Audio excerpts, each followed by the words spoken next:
Judge loses patience with greedy ex-wife's support demands. Stop that. Okay. Yeah, and this is my courtroom, and it's my prerogative. I get it. In this child support hearing, the court is tasked with disputed income from a self-employed parent and determining what support is truly fair for a young child. The mother argues the current payments fall short, while the father insists his business expenses drastically reduce what he actually earns.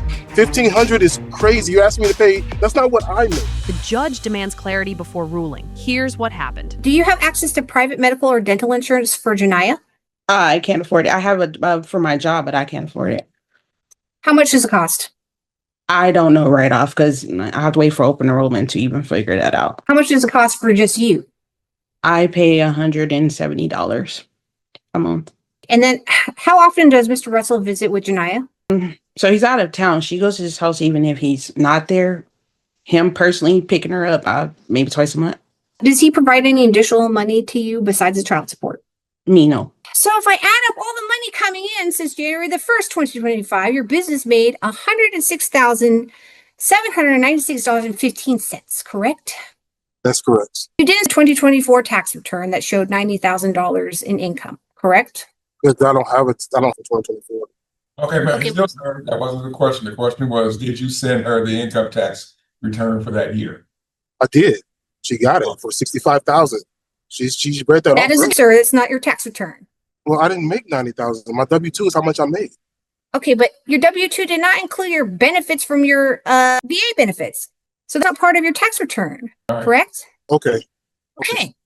You didn't send me the profit and loss statement that shows your business expenses for 2025, correct? Correct. You didn't send me the credit card statements to show what that money is going to be paid to, did you? No, ma'am, I did not. And I realize that the year isn't over. So the following questions are just from January 2025 to present. But does your business own the truck that you use for shipping? Technically, no. Technically, I own the truck. It's my name because I couldn't buy it in my business name. Okay, but you didn't provide me any evidence of how much your truck payment is, right?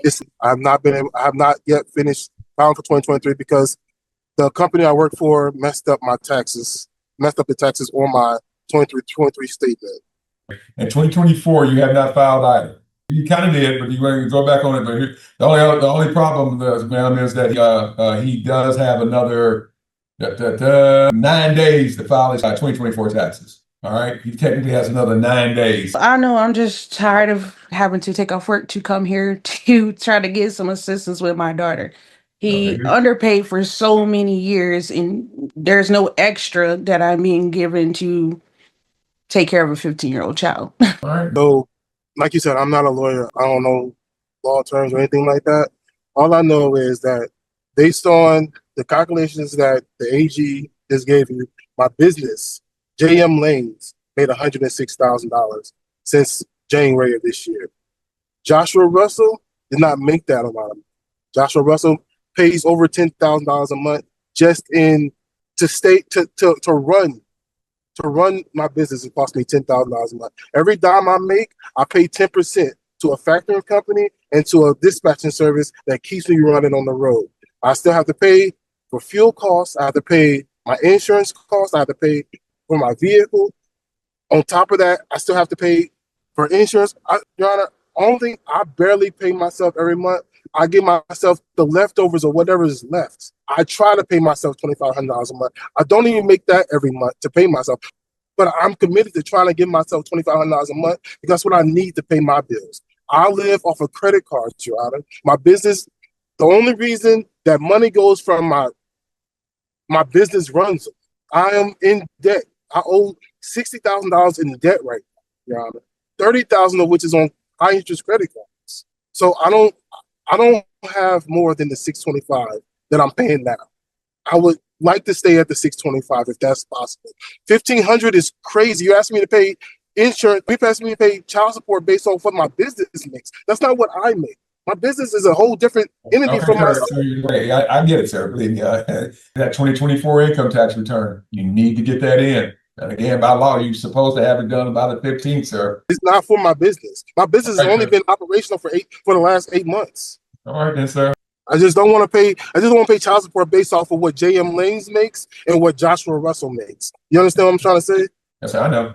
You still need to get that to the state by that date certain. I want to reset this matter for just a ruling.